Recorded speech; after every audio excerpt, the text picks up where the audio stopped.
a song for you.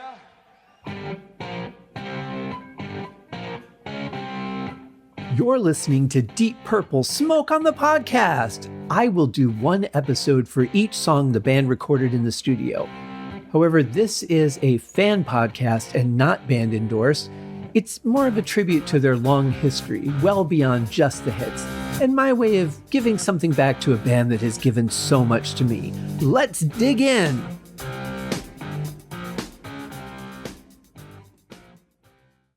Hello and welcome to Deep Purple Smoke on the Podcast. I am your host, Scott Haskin, here with the OG Deep Purple Podcast co-host, John Mottola. John, how are you?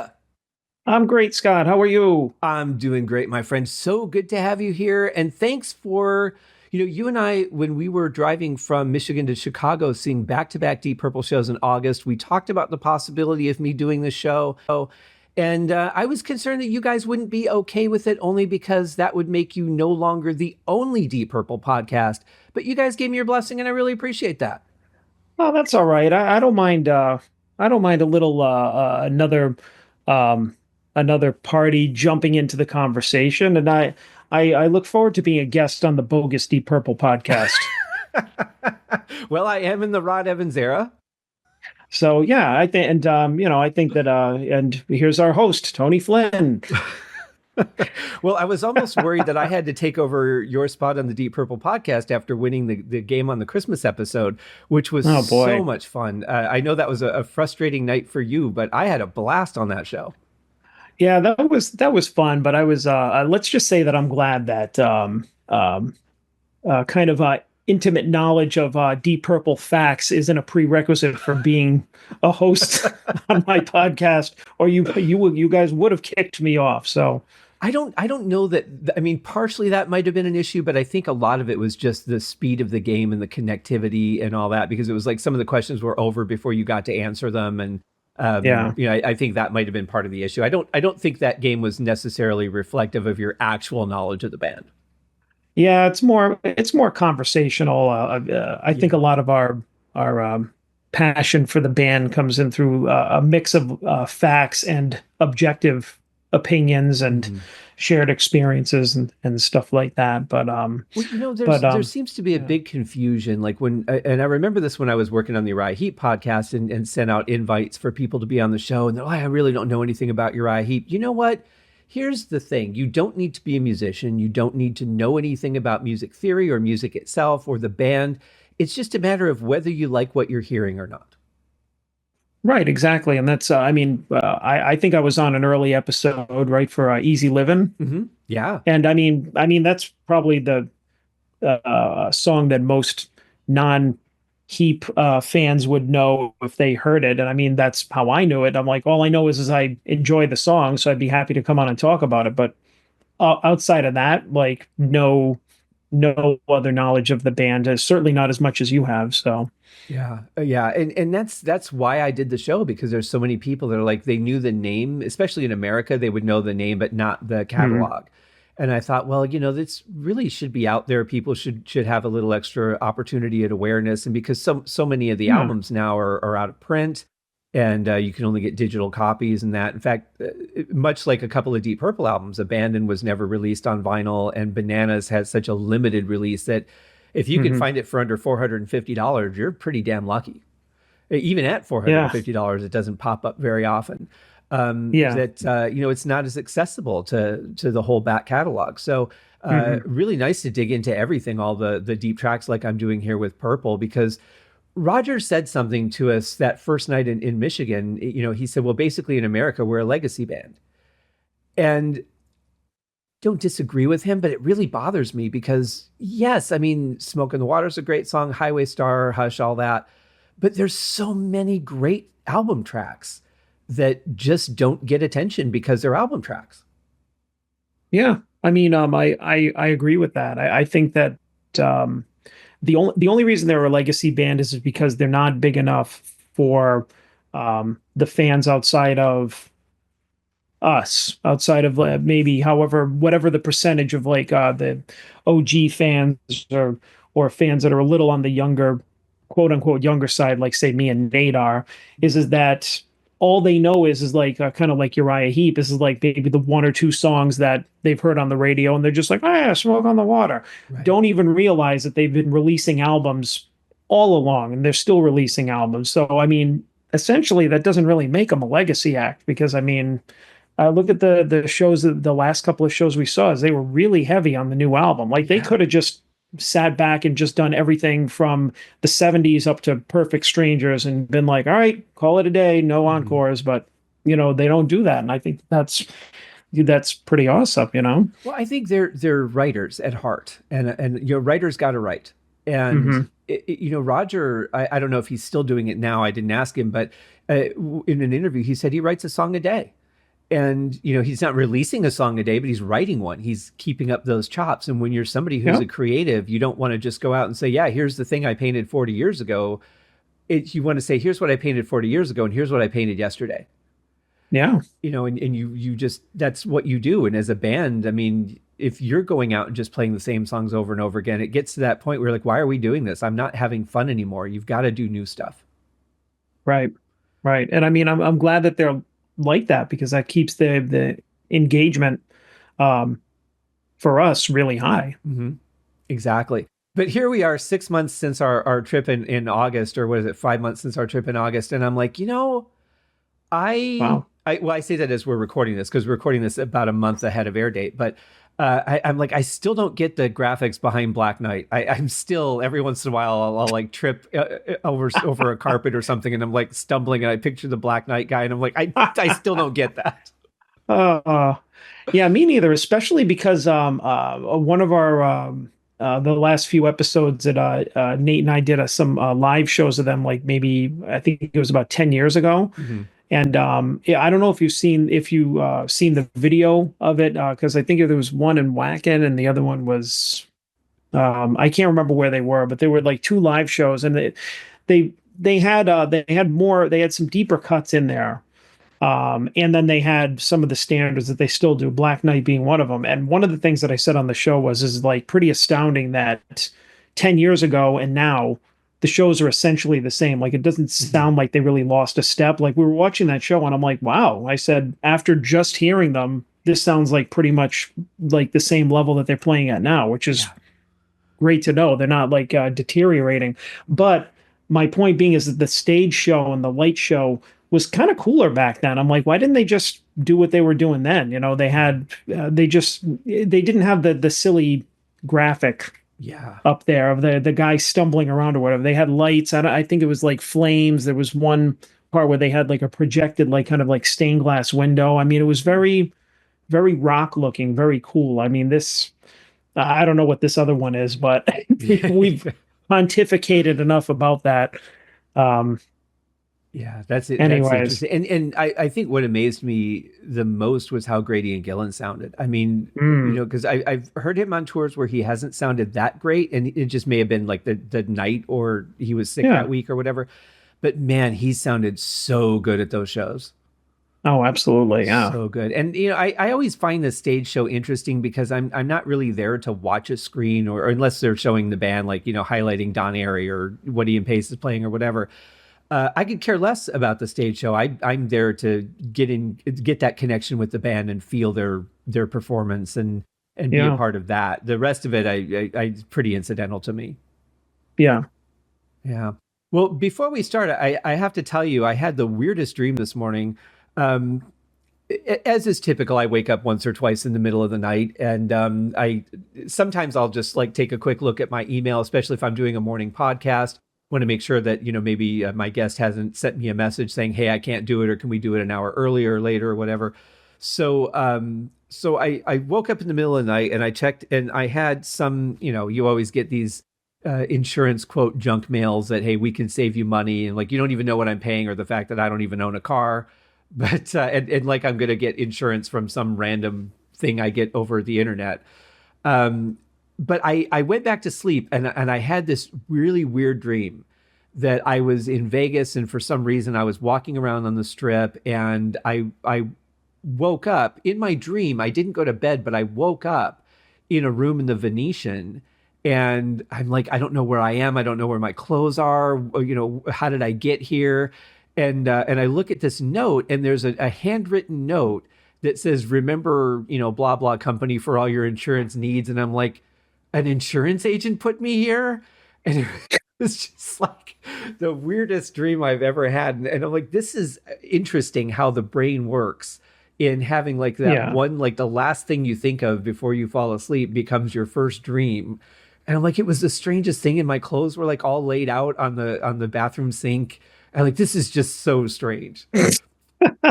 Well, I challenge you to find a dream that's not weird, Well, there's that. Yeah. Well, I mean, some of right? them they kind of make sense if like sometimes I'll put like a television show on or a podcast on or something that I don't really need to, like if it's one I've heard before or something, because I just don't want quiet and I don't want to listen Yeah. to music because I'll be like, oh, what was that they just played? Or I'll pay more attention to Mm, it.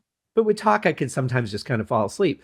And so, those dreams kind of make sense when they're related to that because I know what I fell asleep to. But this was just like, I just scrolled by it and just hit junk mail and then yeah. went to sleep. And then I had this whole like vivid dream about it. And I can still remember exactly what the room looked like, what my, nervous system felt like and everything. It's really weird. Yeah. Well, hey, we can go into a ton of dreams if we want. I dream every night and they're all, I don't know, they're freaking out there. So it's like I don't want to know what's going on up here in my head. But anyways, Do you sleep on your left side by chance? um no, usually I'm right-handed, so usually my like this, Okay. I right side sleeper. I have heard studies, and I found this to be true, maybe because it's like when you hear something, it becomes reality for you. But if I sleep on my left side, my dreams are far weirder than if I sleep on my right or if I sleep on my back. Hey, there could be something to that. I don't There know. could be. But yes, anyway, we're not here to talk about dreams. We're here to talk about Deep Purple. And this is season two's first episode. This is funny because as we're recording this, nothing has aired yet. And so I'm already recording season two. But that's the fun of it because doing an album at a time and doing albums like actual vinyl albums that were Hmm. set to a smaller amount of time, there were typically less songs unless they were the more radio friendly, like, 2, 3 minute songs. There's less songs to cover. Whereas when you get into the later eras and there's 16 songs per album, there's going to be Yeah. more shows. So those seasons are going to go a little bit longer. But, back in the day, there weren't that many songs on an album because you had a limited amount of time to Hmm. fit on a vinyl record. Yeah, and in Purple's case, they also had a limited amount of songs. They had to do covers. Mm-hmm. Yeah, So just to fill up time. and these first albums and all that, and also because they just didn't have the time, they weren't given the opportunity to really just Yeah. sit down and write an album. They're like, okay, you guys are booked in the studio next weekend, you got one day to record, let's go. Pretty Okay, much, yeah. I guess we're just going to write an album. Well, we could cover this or cover that because we don't have enough time to write, 8, 9 songs or whatever.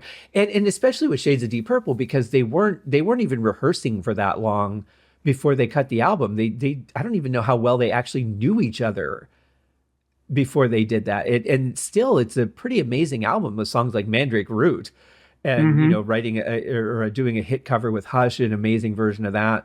It's pretty unbelievable how quickly they were put together and put something worth listening together. Oh, yeah, absolutely. And this song is one of them, which is why I want to come on for it. It's one of my favorite early songs. Okay, good. This was always when from the first time I heard this album, I was blown away by this song. It kind of really would fit to an extent on Richie Blackmore's Rainbow, I think, as well, because of the more mystical theme. Might be a little bit too much energy for that album because that album was a little bit more laid back and mellow sounding. Yeah.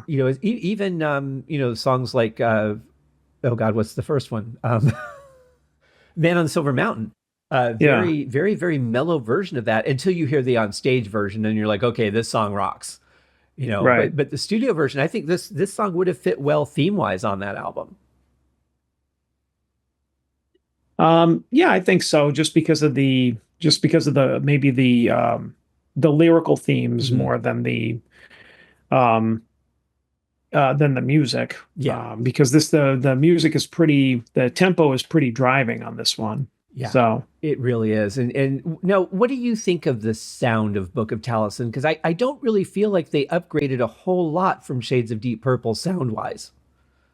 No, not really. I feel like the first two albums kind of go hand in hand. I think that this one is a little bit more interesting. I like this album a little bit better.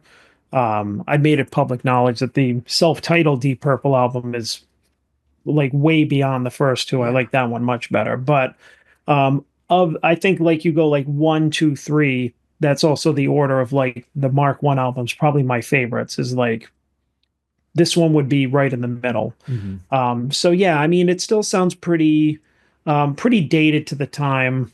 But I mean, I feel like that's also why this song works Hmm. pretty well because the narrative themes as well as like the music really reflect what was going on at the time um, musically. Um, Yeah. I'm going to be interested to see. This is the first time I'm really doing a critical listen of these songs. I've always just kind of enjoyed them as they were and not put that much thought into them. More yeah, paid attention to the drumming as a drummer than anything else, and learned little bits and pieces like a lot of the snare work on Shades of Deep Purple. But as I'm listening to this more critically, I'm like, why is the guitar solo panned so far to the left? And it's really throwing the balance of the songs off. So as I'm just listening to this album for the first time as a critical listen, I'm going to be curious to see if they upgraded that for this album a little bit. If they learned from the first one, or if the engineers learned from the first one, or if they hmm just did it the same way. Because I honestly have not paid attention to that. yeah, yeah. I don't pay attention to the kind of the sound Mhm. um, uh, design or the production as much as you do, just because that's you do that a lot more than I do. Right. Well, I think that, So that one of the things that's really cool in the differences in our show is, for one, you guys are doing an album as a whole, and you'll do an album over, one or two, typically two episodes, and really just cover the songs and just listen to them and make comments on them and give your thoughts and your ratings on the song. Whereas mine is, let's really dig into this individual song. So they're two completely different approaches, and you guys are listening from a more enjoyment perspective, and yeah, I'm kind of dissecting a little bit more, I think. yeah, yeah. Yeah, so Big, it's yeah. That's a big difference between how we kind of analyze these things. yeah, absolutely. And that's the fun about having, the ability to just kind of do whatever you want. We can look at things from different perspectives, and it's all hopefully enjoyable to the audience, and you might learn something from my show, and you might find something you enjoy on your show, and at the end of the day, it's just fun. Yeah, definitely a good companion piece to our show, I like that. I like that. Well, before we right? get into the song, being that this is the first song of the season, we have a very sort of mystical album cover written or designed by a different John Lord, which is really interesting. He was paid next to nothing for doing this really elaborate cover. I think the cover really fits this song, I think, more than anything else on the album. What do you think? Yeah, I know it is definitely more interesting than the $1 million picture of Deep Purple that was taken. But yeah, it's definitely this kind of yeah, it almost looks like a storybook, Mhm. like a some kind of a medieval storybook kind of thing. Like I always found it really interesting, um, very dated, looking again dated to the '60s because Yeah. the um, the the song and the album, is really a blend of like psychedelic rock, progressive, even a little bit of proto metal, foreshadowing that. Mhm. So really, the psychedelic and the kind of historical, like, oh, let's look on these old books. Like, wasn't that Book of Taliesin like the like a Welsh old Welsh book or fairy tale or something I like think that? it was, yeah. Yeah, so back then I feel like they were really just like a lot of musicians for like their music and the art and everything were kind of delving back into these old like poets and writers and stuff for inspiration, and that's where all kind of that groovy and psychedelic and experimental stuff came up with. So yeah, definitely the kind of like that storybook historical nature is very 60s looking, very tied to the time and the music and the production of Mhm. that whole album. Like I feel it's very appropriate. Like when I look at it, I'm like, yeah, I get it. Yeah, Like I don't I look at it agree. and just like hear like, oh, this is like, Sabbath's first album or something. It doesn't, that wouldn't match. Right. And I feel and I know that you're not a big fan of this band, but I feel like it could really be a Blackmore's Night album cover too. It really fits in kind of with the music that they're doing, that Renaissance feel, because it's kind of cartoony without being cartoonish, and Yeah. it has that medieval feel to it. Yeah, yeah, um like oh, um like historical cartoony, not like joke, like a jokey cartoon or kids. Like it doesn't look like a children's cartoon, or if it is, it looks like a children's cartoon from like the 16th century or Mhm. something. Right. Yeah. It just has you don't really see that it's drawn. It almost looks more like a painting, the way that it just kind of blends and is a little bit muffled, as opposed to like a cartoon, like say Ren and Stimpy, which is very sharp angles and clearly defined lines. This is a little bit more mellowed out and just has a vintage look to it. But Yeah, yeah. it doesn't look like a photograph, is I guess what I'm trying to say. No, right. It definitely it looks like somebody with like illustrated it with their quill pen and Mhm. Yeah, very you much know, so. And when I first heard this album, or at some point in the early days, I wondered if it was partially a concept album, because it's like this song and Shield seem like they could go really well together, telling some kind of history of a town or a village, or some bit of something that happened. And but there's covers, there's songs, there's love songs. It really couldn't be, but I see that it had the potential to be. And maybe yeah. if that was something that they wanted to do, they certainly had the groundwork for it. Hmm. But as they're writing the songs, they probably had no idea what the cover was going to be. So it's kind of interesting to think about. You're commissioning somebody else to do the album artwork, and you're probably not involved in it. Somebody else is handling all that, and it's just weird to see. Okay, we're writing songs, and then somebody else says, "Oh, here's your album cover," and you're like, "Oh, okay, well, I guess that works." And I don't. It's Yeah. weird to be kind of when a band is a corporation, and it's weird to be run by somebody else and not be making all those decisions. And I don't know how much Tetragrammaton was involved in that at the time, but certainly the band was more focused on the music side of it, whereas now I feel like they're really in control of, or have a say so in everything. Yeah. Yeah. Well, obviously the band um now moving forward from this is much different, but yeah, I'm sure back then it was a lot of different pieces, a lot of random stuff kind of like thrown together. Um just kind of made it what it is. But I Yeah. mean, either way it works because I mean it was all produced within the framework of that time. Right. So And they're so young at this point. I remember Richie saying in an interview that he didn't understand the contracts he was signing. He was just like, okay, that's what I need to do. Then I'll sign it. I just want to go out and play music and, yeah. have this band and that. And I'm like, Ian Pace is like 19, 20 years old at this point. And I'm thinking, when I was 20, I was still trying to figure out, I mean, I thought I knew everything, but at the same point, I was like, I'm still trying to figure out how to direct my life the way I want it. And what do I really want out of life? And who am I as a person? And, he's already toured the world and had a hit record. And like, this is Mm, just yeah, crazy to yeah, think about life at such an early age. And I mean, John and Richie weren't that much older than he was, but I mean, that's pretty amazing at that age to be able to turn out albums like these, even though what they yeah, would go on to do would be much bigger. I still think there's a lot of quality music on these albums. yeah, yeah. I mean, it's they're I gained a lot more appreciation for these for Mark One.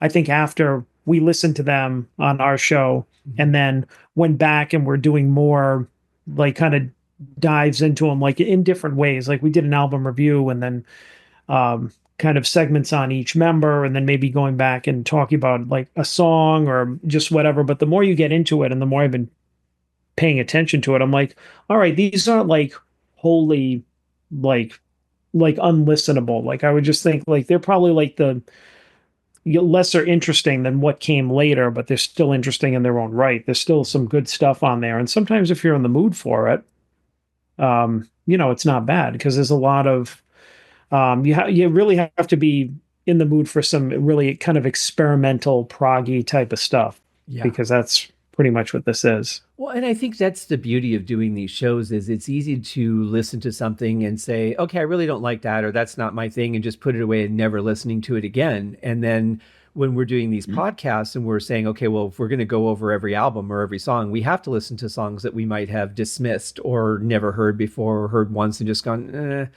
and also we're looking at it with the benefit of age.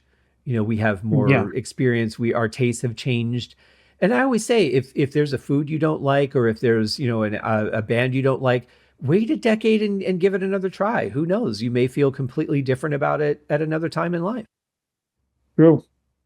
Yeah. So the other thing I want to talk about before we listen to the song is you guys got to interview Nick Simper, who is the bass player on these first three albums, and I really enjoyed his interview. He came back and gave you guys his thoughts on all the songs as you went back and did the Hmm. re-rankings with people chiming in on the patron list, and I thought that was really cool. Did you? It seemed like you really enjoyed talking to him.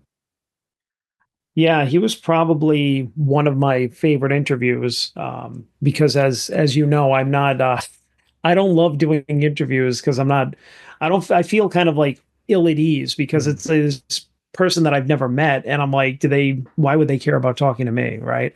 Mhm. Um but I mean it's easy for us to chat or me to talk on my own show, but when it comes to that, it's like, when do you jump in? Like, do I, like, if I ask him something like that,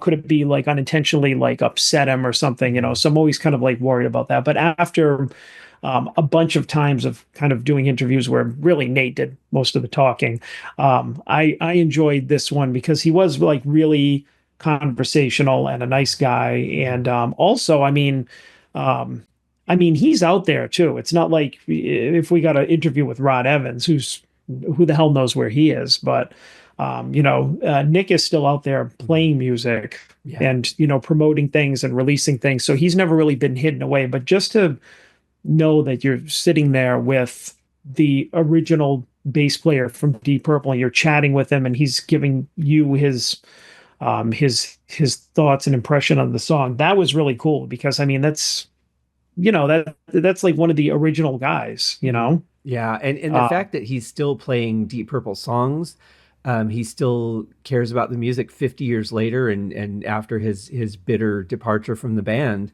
because you see some of the older interviews with him, and he's really up. He's still affected by the way that it all went down, and I get that. I don't blame him for that, but I love that he was just so open and enthusiastic, and seemed to really enjoy talking to you guys, and you were very interactive in that interview. I would say more so than previous interviews. So it looked like you were having a lot of fun talking to him.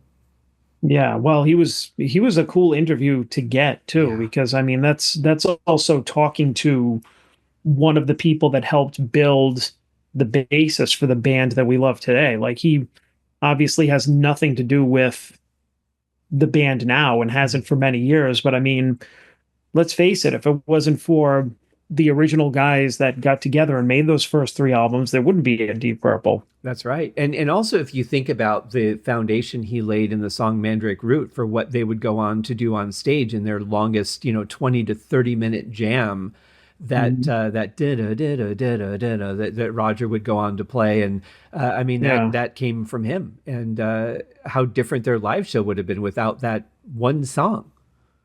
right. So it's like there was definitely a foundation laid by him, and I think the stuff he plays, especially when I get into the third Deep Purple album, his playing is phenomenal. I thought he was a great bass player. I'm not really sure what they thought he didn't want to do, because I've heard two different versions. I've heard the version where John said he couldn't do where they wanted to go, and that he didn't want to do where they wanted to go. And I've never Right. heard Nick say I didn't want to play that kind of music. He certainly could have, based on what we've heard him do. So it's Oh it's yeah. really interesting. I'm really not sure exactly what the truth is, but whatever it was, I'm grateful for his time in the band, but I'm also grateful for Roger being in the band, obviously, having met him 3 times and being heavily influenced by him as a musician and a person. Um, Really, really cool to have him be part of it because Yeah. his contributions to this band have been unfathomable. Oh, absolutely. I mean, no doubt that that all the years of Roger were absolutely worth it. But not to take anything away from Nick, that if he did stay on as the bass player, that was one of the questions I asked him, because that's one of the things was one of the stories or one of the versions that we've heard over the years is that they thought that he was too much of a old school or old timey bass player. He wouldn't want to get heavier. And I'm like, I don't know. Like some of the stuff that I said, some of the stuff you were playing, and then the stuff you came out with afterwards didn't sound really like you were trying to do like that you weren't trying to keep up with the time, so you weren't trying to Yeah, be heavy. And he said, yeah, absolutely. He goes, I'm not like an old timey. I was never an old timey bass player. Like I could have done it. I would have done it, but who knows? It could have been business things. They could have just hit it off really well with Roger, and luckily for us, we got him in the yeah, band. So, yeah, but yeah, it's definitely I agree is that I don't think it's because he wasn't a heavy player. But then again, who knows? I mean, some of his recollections were, he could remember. Other ones were like, I mean, over like almost what 60 years yeah. ago. It's like, who Right, who can even remember? Like, I mean, he could just be like, yeah, I wanted to go in a different direction, or maybe he had stuff going on in his life. Who even knows, right? right. So, Yeah, but I I'm mean, definitely it grateful was for good his. stuff. Yeah, it was a great interview, and definitely grateful for his time in the band. And it's interesting though because you're right. When I first started doing the show, and it was originally it was going to be an interview show, and I was very worried about, well, what if I say this or what if I ask that, and it starts them thinking about this, and it kind of ruins their whole perspective. And I was just terrified about those kinds of things, and I settled in after a while, but a lot of the guests that I have on, the ones that come to me through publicists, I meet them 5, 10 minutes before we start recording. And so I don't, that conversation is really just a first time talking to them, and it's very organic. And I typically don't write questions down for most of my guests. We'll talk about whatever they're there to promote, but they're really just kind of casual conversations like we're having. And it's fun because they are really organic, and you get things out of people that you wouldn't get if you're just like, okay, I got to ask this and I got to ask that, and they want me to talk about this. You can work those things in, but just still have just a nice conversation. I think that's what I Hmm. really enjoyed about that interview. Is it was just a great conversation, Yeah, more so than an interview. It just felt like you guys were chatting and recording it. yeah, and that's the kind of interaction that I like Yep. most. For sure. Well, let's get into our song today. We're talking about Listen, Learn, Read On, the first song off of Book of Taliesin. Pretty energetic start. I think this is a great way to kick off an album. Would you have picked this for the opener, do you think? Oh yeah, I mean, I think it's a great opener. I mean, like right away you come with just a ba-dum, ba-dum, ba-dum, ba-bum, ba-bum, ba-bum. I mean, that's pretty heavy. It is. And when I did the first episode, starting Shades of Deep Purple, I'm trying to think, we've got And the Address. We've got this really long, dragged out keyboard intro. And yeah, I'm holding my hands further apart. You guys can't see that to demonstrate that it's a long intro. Um, that I'm trying, thinking in 1968, what are we getting into? What are we expecting the first time we hear this album? Now Deep Purple has a little bit of a precedent. They've shown themselves to be a romantic band. They've shown themselves to be a high energy band, whether you've seen them live or not. But but now it's their second album. They've got a bit of a something to hold their standard up to. And you're getting this album for the first time. You put it on and you hear the opening to this song. I have to think that you're just going to be blown away. Mm, yeah, absolutely. Just like you said, the energy, the bombastic start that you get. I think you're just gonna be like, oh, cool, this is gonna be a fun journey. Yeah. Yeah, I think it's more so than a long drawn out, type of intro or something Mm, that's, a little more mellow.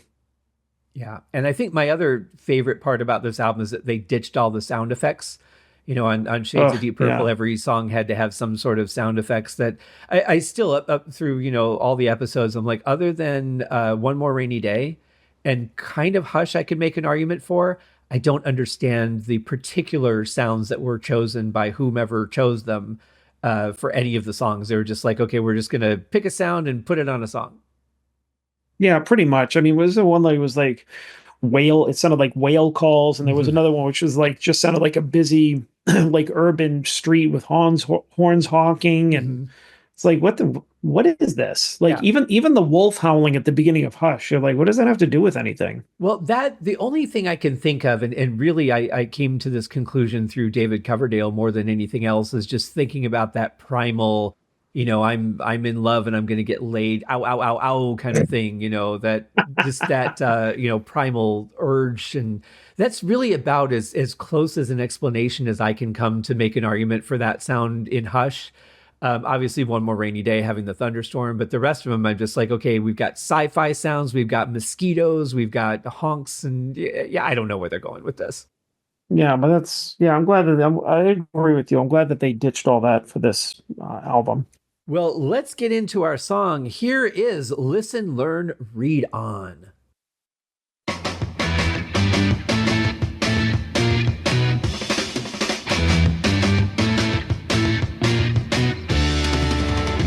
In ages past, when spells were cast in a time of men and steel, where a man was taught no special thing, it was all done by feel.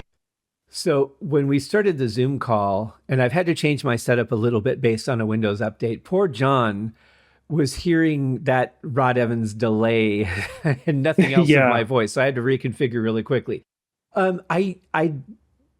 I like that for this song. I think that effect yeah, really works. It's like this shimmering delay. It's kind of mystical, and we've got mystical lyrics. I think it really suits this song. If they were to do it all over this album, it would drive me nuts.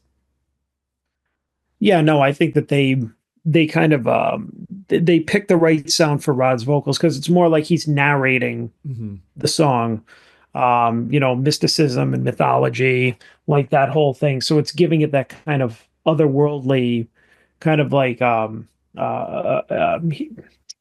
what's the word? It just sounds very like, yeah, like mythological and stoic. Like he's like reciting from the old book of poems or something on the mountaintop. It's Hmm. that very like, you could picture the album cover while you're listening to this. Be Exactly. like, okay, I'm transported to another time, groovy man, Yeah, it feels like it could have opened with like a gather round the fire, children. I'm going to tell you a tale of ages past. Yeah, yeah. I'm just going to do it at a really fast tempo for some reason. Because you wouldn't, I mean, in front of a campfire, obviously you would be more dramatic and not talking this fast. But I definitely think it has that feel to it. Even the first, once I understood what the song was about, I remember like every time I just envisioned that, he's wearing some kind of cloak and we're all just sitting around on the ground or on a log listening to him talk about all this. But the Yeah. energy on this song is just, it's such an amazing song and an amazing way to kick off an album.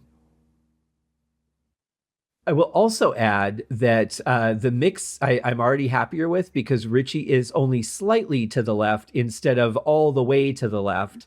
Yeah. We'll see how that comes in when he gets into soloing a little bit, what they do. But I already think the mix sounds better.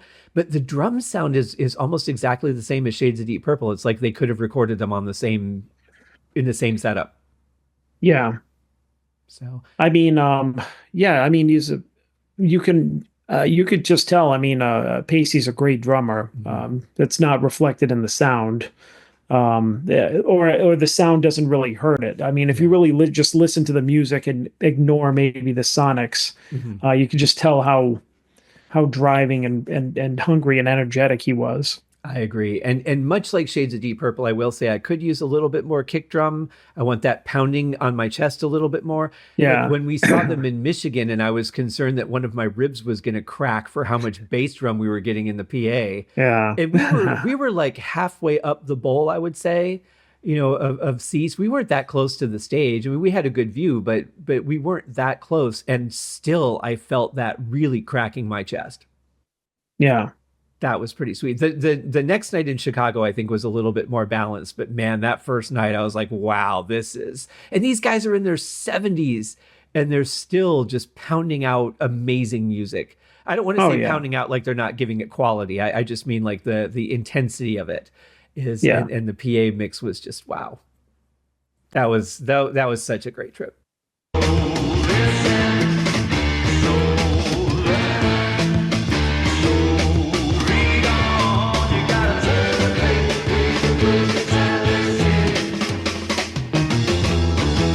Hear the song of lovely Joan, her sound so sweet and clear. In the courtroom of the king, among Judas and the peers. So listen, so learn, so read on. You gotta turn the page, read the book, and listen. I love that these guys are so young and yet they're constructing these songs with this intense musical connection. I mean, they're so tight the way they're playing together. And I mean, Richie's what, maybe 22, 23 at the most at this point? Ian Pace is 20. I don't know about Rod and Nick, but man, I mean, these guys are young and they're putting together this intense killer music. I just love that. Yeah, I think I mean you I mean for musicians that age that are kind of rushed into the studio, of course it's gonna I feel like it's gonna sound really kind of energetic, Mhm. but um I like whether they meant to or not. One thing that you notice already about the song is that it doesn't do the conventional verse chorus. Mhm. It just kind of it has a more of a narrative progression that's kind of similar to the lyrics because the more you listen to it, it's very repetitive, but it almost feels like a long narration. Like Rod is telling the story, like he's speaking the lyrics. He's only really singing the chorus part. Right. So I mean, even that in itself is kind of unusual for a song. They didn't just do like verse, chorus, bridge, guitar solo. I'd be probably throwing in the guitar solo was the only conventional thing that they did in this song. Yeah. Yeah, and it's interesting because you again, putting it in the terms of thinking about 1969, I mean, we're just getting albums like In the Court of the Crimson King and really just starting that progressive movement. And I think this is a pretty progressive song for the day. Yeah. Yeah. Let's get back to it. Now hear the words of Talisman on the foaming beach of the ocean. In the day of trouble, I shall be of more service to thee than 300 salmon.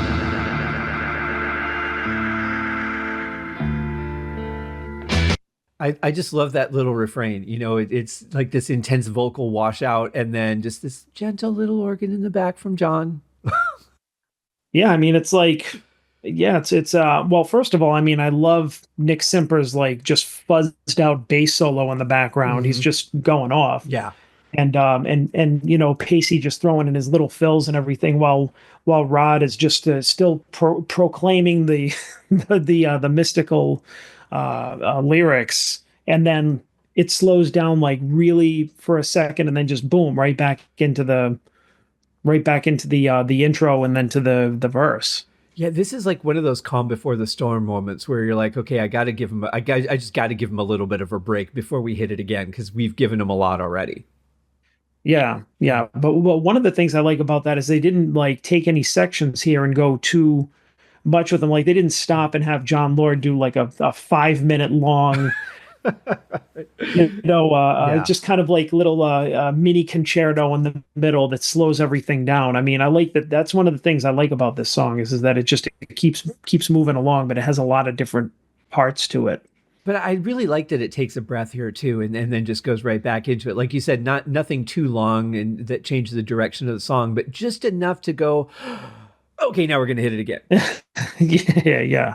And the energy that Ian Pace has on this song is just it's crazy. Oh yeah, He is absolutely. this. I would almost compare this to Burn because he's just all over the place in this song. He plays a beat, but this is more drum fill than it is beat. Yeah. So I wonder if he's like, hey, you know what I did on Book of Taliesin was kind of fun. Let's do that on another song. Yeah.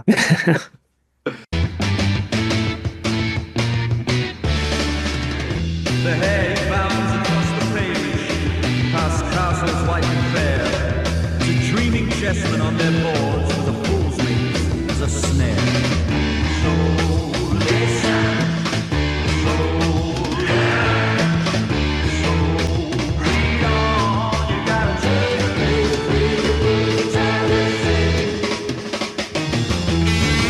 paper, So before we get into Richie solo, I really love the way that Rod is delivering this. He's leaving like these little it's great narrative when you know how to leave the key words in a way that they're kind of embellished a little bit, like is a snare.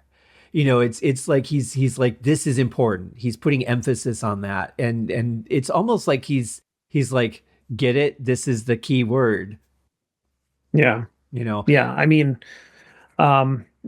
like the fact that around this time they didn't have a lot of songs and they were still one of these bands that were like a lot of other bands. They were just doing covers of songs that were released like a year or two before, right? Yeah. So it could have been easy for them to just fall into that really boring mold. And then the handful of songs that they did have were like just crazy ass like this one, like very, very creative. And you could tell by the way I know we talk, Rod is like really out front. So, I mean, he's all washed out and delay and everything, but you could tell by the way that he's reciting the lyrics that he's not just like reading off the paper and be like, the bucket talus. And, he's like, Yeah. he's really, he's behind, he believes in it. He's just like, all right, I'm going to read the shit out of this thing, Yeah. Well, and I say this all the time. I mean, a singer's job is to make you believe the story that they're giving you, whatever that story is, whether they're telling you about somebody that they love or whether they're telling you about something that happened in their history or telling you a story of, relaying something that someone else said, whatever it is, their job is to make it believable. And I really feel like he finds this book so fascinating and so important that he just has to tell everybody about it. Right, right. Like it sounds like he is like 100% committed behind it. He is all in on reading these lyrics and not phoning it in. So, I mean, and that's, you can, I think that believability is what makes the song kind of cool to listen to because you're just like, he's into it, so you're into it. And I feel like that's harder to do with something that isn't something you would typically be passionate about. Like if you're singing a love song, it's really easy to find a way to say that passionately. You imagine whoever person it is that you're thinking about or someone in your past or whatever. And you're like, it's easy to fall into that. Oh God, I got to tell you about this person. They're just amazing. This is a book. Yeah. You'd have to find something about that to really be that excited and not just like, hey, I read this book by Stephen King. It was really good. It's called The Shining. It's a great story. It's like hard to not be slightly above casual when you're talking about it. But I feel like Rod really delivers like this. God, I've got to tell you about, you've got to read this book. I'm like, stop what you're doing, quit your job and read this book like right now. Yeah.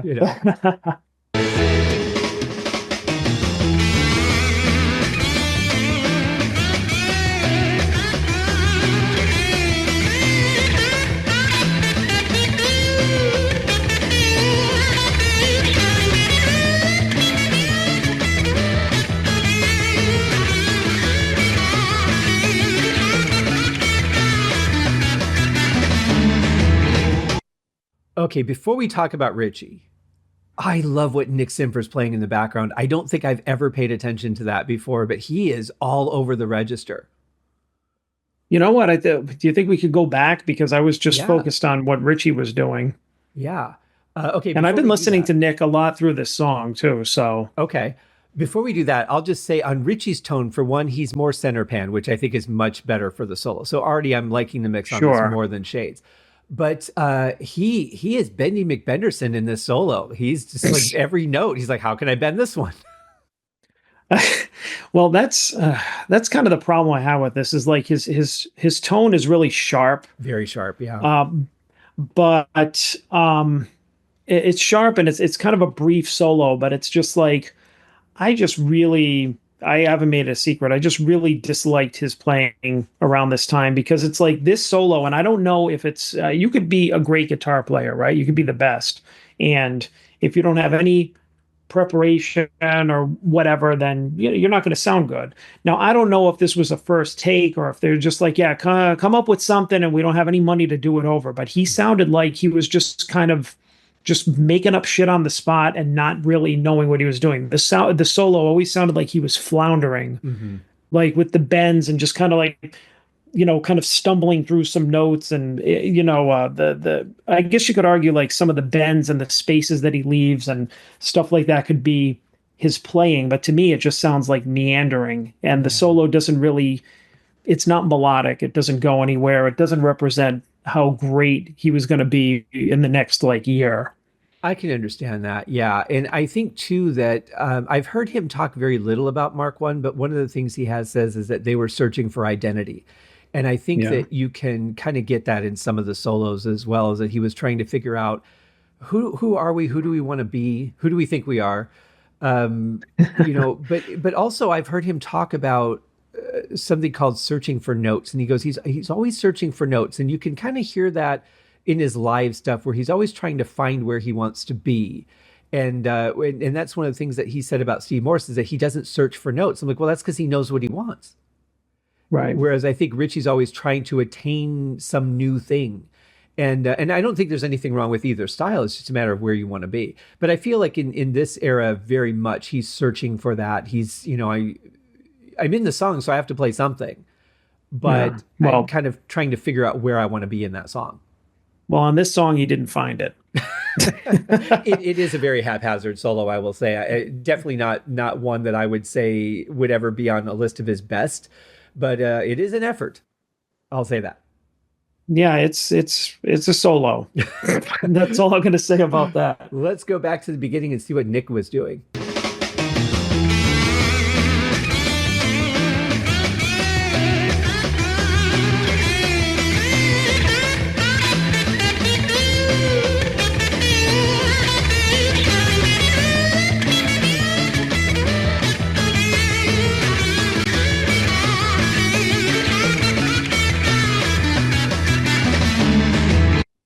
Were you able to hear Nick a little more this time?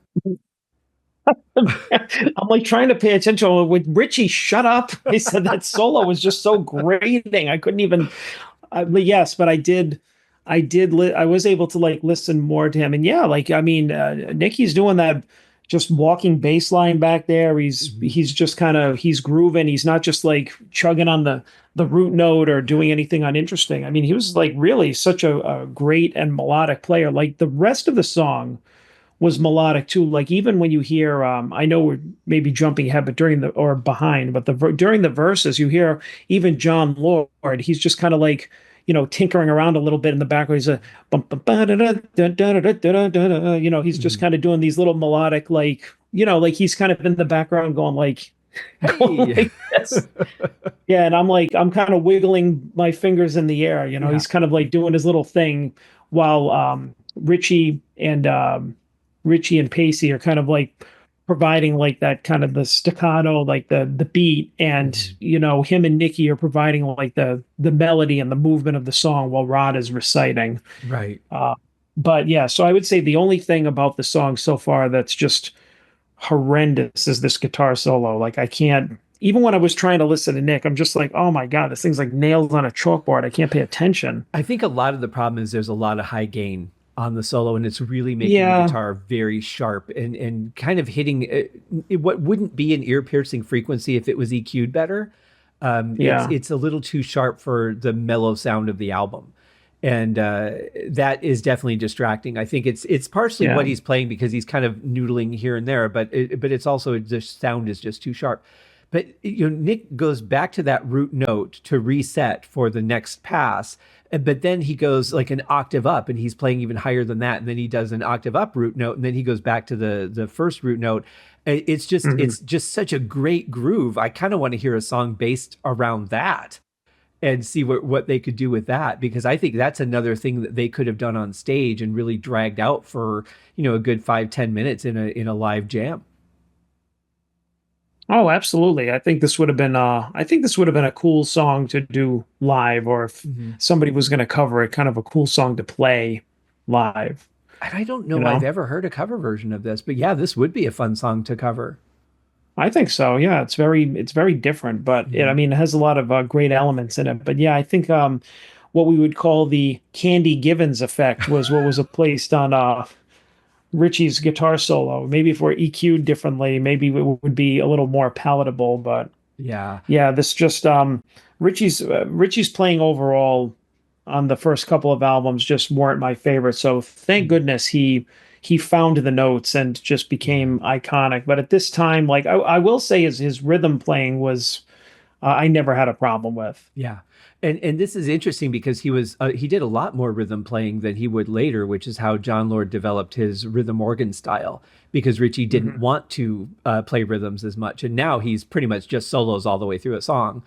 But Yeah. I don't want to give the impression that I think Ritchie was a bad guitarist back then because I mean he had already done all those sessions with Joe Meek and he Yeah. was definitely a very talented guy. But I think within the confines of this band, I think they were still really searching for an identity. And John Lord has commented on that in the past too, where we were really a band trying to figure out who we were.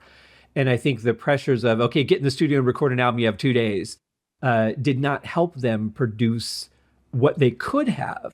I still think we get Sure. some great songs and some great performances, but I think they would have been much improved if they'd have been given proper time to actually record an album. Yeah. So I I think agree. circumstance is a lot of it. But we get what we get at the end of the day, and that's all we have to really listen to. But let's see where they go from here, because now they're just like, high energy. The song is flying, and they've done the solo, and we're getting back to some vocals again.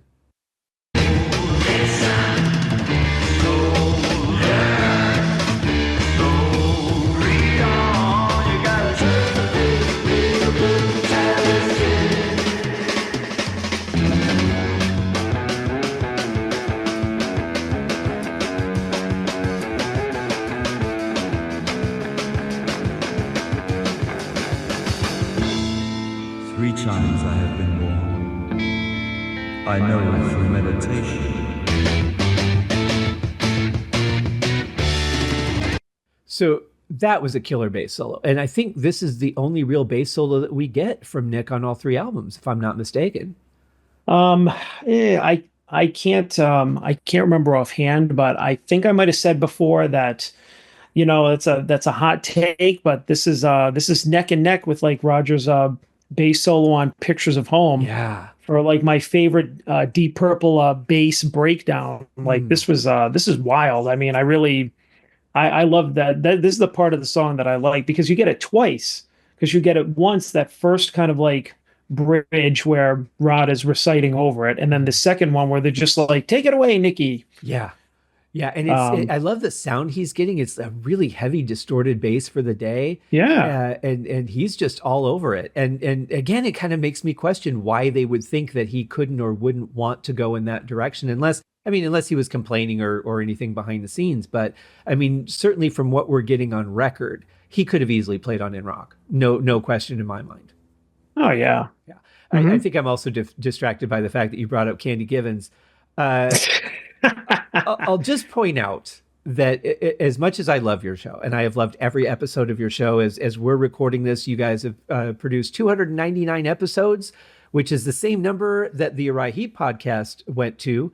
However, you guys are going to keep going, and that show will continue if there is another Uriah Heep album, which I do hope there will be. But the one episode that I loathe to go back and listen to is the Candy Givens episode because I just find Oof, those yeah. vocals are so difficult to listen to. Much as I find Yoko Ono's delivery in pretty much anything she did, especially that classic live video with John Lennon, and I can never. It wasn't. Was it BB King? Yeah. And No, just no, like not BB King. What's his name? Chuck Berry. Chuck Berry, that's right. And the look on his face. I mean, you can hear her voice going through his head, like physically, like a nail. And the expression on his face and his eye rolls and everything are just like, get this woman off the stage. And yeah, Katie Givens is that's a tough sell for me. Yeah. But bless your hearts for covering it and getting through that episode. Yeah. Let's get back to the song. The birdie flies the distance from pages 2 to 6. Past minstrels in their boxes to the water. So listen,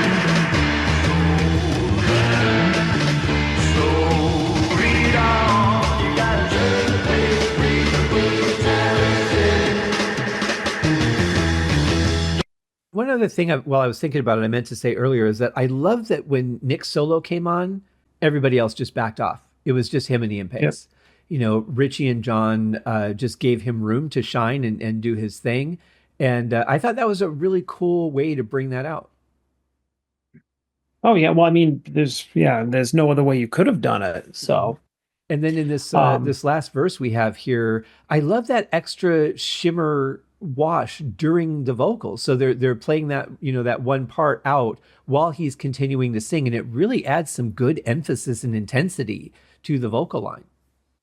yeah, I'm wondering too, like when he says the words listen, learn, read on, it sounds like there's like either he's whispering the word, like he says, listen, and it sounds like somebody's going, listen, or is Hmm. it or is it like a keyboard effect that makes it sound like a whisper that is thickening up the vocals? I always wonder that. That's a good Um, question. I could easily to, see him double tracking the vocal over that and just doing it as a whisper. I mean, we've heard some really good, overdubbing yeah. and double tracking from Rod on earlier songs. I could easily see that. But I also wonder if they didn't maybe EQ it where it was a little bit tinny and gives you that hint of whisper also. If they did that on just the effect, then you would hear that in the effect and not in the vocal itself. So that could be too. But yeah, I really like the end result of that. Yeah. I mean, I would think that, I mean, I always heard it or thought that it was a double track vocal of him whispering Hmm. that line Yeah. over each, first lyric, which made sense because Mhm. it's just like it kind of adds to that kind of mystical vibe that they're trying to get from the song Yeah, or give to it. yeah, it works on an intellectual level and it works on the audio level too because you're just emphasizing that, but you're also giving it a kind of a not a creepy vibe, but just a yeah, like you said, mystical. I think that's the best way to describe it. Yeah, yeah, I think like yeah, I think the other word is otherworldly. Otherworldly, yeah, very good, very Yeah. good. Don't take the pictures lightly. Listen to their sound. For from their colored feeling, experience the sound. So listen, so learn, so read on. You gotta turn the page, read the book, the time is in. All the sciences of the world are collected in my breast. For I know what has been, what is now, and what hereafter will occur.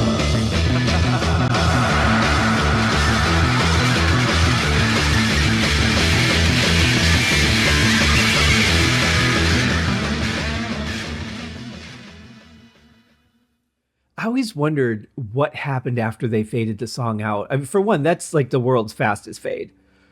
But Yeah, that was pretty wild. but I always wonder like where they went after that. How long did they keep playing? Richie's all of a sudden on fire, and I'm like, what did he do? Yeah, yeah. I mean, I like that quick fade on one hand because it's just like it doesn't give you a chance to say, ugh, enough. You know what I mean? It's Yeah. like it leaves you wanting more. Like you Mhm. said, it's like what else did he do? It's just kind of like, he hits that it sounds like Richie kind of just like, hits that heavy chord and starts like bending the whammy and like letting some feedback go and then that's it, you're gone, Mhm. but there's no luckily there's no room for him to suck. So But it sounded like he was like, oh, just like waking up and just jamming, like just ready to hit it. And I'm so curious as to what else he did. But I've never heard another version released of this that has a longer tail on it. I no, that love would be that. interesting to hear. It would. I love that laugh too at the end. I mean, it's like almost like I've been lying to you the whole time, and now I've got you. Yeah. And it makes me wonder what was like the intention behind that, because it almost feels like like the evil wizard has been sucking you in with this story, and now that he's got you, he can reveal his true self. And I don't know if that's even remotely close to what was intended, but that's what I get from that. Yeah, I think that the song could be open to a lot of interpretation. I mean, you could read the lyrics and be like, "Wow, here's what it's about." But I mean, Mhm. just listening to it on the emotional level, like the last of the lyrics, it's like, or the end of the song, Rod is making his final proclamations, and then he laughs, and then the fade out happens. And Mhm. in my mind, I always pictured it as just like, you know, the whole band is just like taking off or fading out into to outer space, and it's like, Mhm. well, that's it, we're out. It's like very like as fast as we were here with this kind of otherworldly thing, we just disappeared into smoke, and that's it. And you're just kind of like, whoa, what was that? Was that magic? Was that, you know what I mean? It's like, Yeah. so I feel like it kind of gives you a very kind of a lot of this is like very feel based. Mhm. It's like the way that it makes you feel. So that's why I never really delved too deep into the lyrics or anything. Although they could, if you did, you could probably be like, oh, this is how it goes together with the music. The Right. only way that I know, the only kind of connection that I made was kind of like the narrative Mhm. structure of the song and how it kind of mirrored the lyrics as opposed to it being like verse chorus, like I was saying before. Yeah. Um, That's so interesting. I just, now that you're saying that, I just kind of see like them performing on a stage and then just get like sucked into this little cloud of smoke and just gone. And like that really does make the ending more dramatic when you think about it in those yeah, terms instead of just a mysterious. shitty fade. Yeah. Which, and you could probably like at the time, you could probably talk to the engineer and be like, yeah, we just did a shitty fade. And it's Right. Yeah. like, and we're over here being like, oh, it's like mystical, like they disappeared into the ether, man. Right. It's Well, like, and it could have been that they only had so much time on this side of the album, so they had to do a quick fade yeah, to give room for everything. I mean, it could be a lot of things, but again, what we true. get to look at is the end result, and I think it really works. I think it's better that it does just quickly end, and you're like, whoa, where'd the band go? Than to Right. have like a regular fade. We're like, oh, okay, now it's just music and the story's over, and we're just kind of playing it out. I think it really works on the level of the storytelling as well as musically. Yeah, right. I agree. Yeah, I think it's a great song. I mean, again, like I said, it's a great album opener, but it kind of sets an expectation that this is going to be a heavy rock album, and to some extent it is. But we also get a lot of classical on this album. We get a lot of ballady stuff on this album, and I think again, like Shades of Deep Purple in this album were very much collections of music. They weren't like in rock where they set out to make a heavy album and everything's got to be exciting or dramatic. These albums are kind of just collections of songs, and they're really not Right. connected. They're just what they had at the time, I think. And I'm not saying that's a bad thing, but I think like if I were to get this album and it's 1969 and I hear this is the first song, I'm like, this is going to be a killer album. And then we get songs like Exposition and that, and we're like, okay, this is kind of all over the place. Yeah. Yeah. But I mean, overall, it fits in with the vibe of what was going on with the uh, kind of the rock music scene at the Yeah, time. right. I mean, very, very like obvious, like you could tell, very obvious kind of nod toward psychedelia Mhm. and that kind of movement. Like the band's trying to be really abstract, and Yeah. even the cover art kind of being like, instead of being this perfect picture or whatever, it was all that kind of like a very loose looking, almost like sloppy, unfinished look, like a lot of the, art and the posters and stuff were at the time, because they were trying to be really kind of countercultural and stuff like that. Like everybody's really rebelling against um, kind of the button up type thing. And so when Yeah. you look at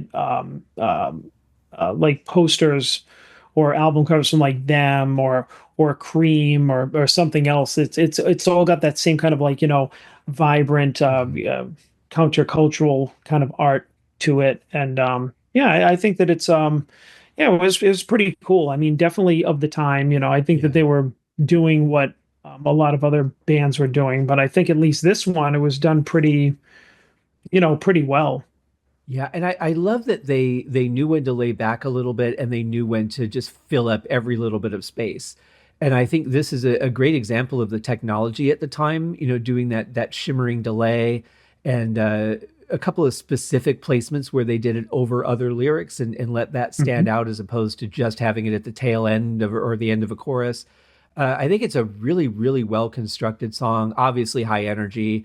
And interestingly, Pace laid back in the last verse. He really just played that straightforward until that final chorus where he went nuts on the fills again. He just all of a sudden he's like, all right, I'm just going to drop back for this one and then come forward again. So it wasn't just completely like their high energy. They were just playing it there, finding everything they could to throw at it. It was intentionally constructed. And I really like that they got so much out of the song, but yet went into that with that intelligence. Yep. Yeah, great song. Well, John, I can't thank you enough for coming on the show. I look forward to having you back for a song on Deep Purple 3, as it's known. And thanks so much for coming on the show. Yeah, well, hey, this was great. Any chance that I get to talk about Deep Purple or any music that I like is always enjoyable. So I always like as many times as I probably discussed this song, I feel like there's always more you can say or new takes or whatever. So it's never boring for me. So awesome. Thanks for having me on. It's been a pleasure. It's been a pleasure. I can't say that as well as Don Airy does on your intro. It's been a pleasure. He just has that voice, And I'll say, what a presence. I mean, getting to briefly chat with him when we were in Michigan and we got that photo with him in Chicago. He just has just this nice, warm presence about him. And I was like, I really wanted to talk to him more, but we didn't have, we were there under Roger's friend's pass or whatever. And I was like, I don't know if it's appropriate or inappropriate. But I did want to say hello to him and at least take a minute with him. And really glad I did. Yeah. Very nice guy. Well, John, we can see you on the Deep Purple podcast. Comes out every Sunday night without fail. They'll be past the 300 mark episode, but I'll say now, because that will air as we're recording this, that will air this weekend. Congratulations on 300 episodes. And we look forward to many, many more as you guys have a lot left to do. And the link to the Deep Purple podcast, as always, is in the show notes. So make sure to check that out, guys. And then you can have 5 episodes of Deep Purple podcast every damn week. We'll see you guys in the next episode. Cheers.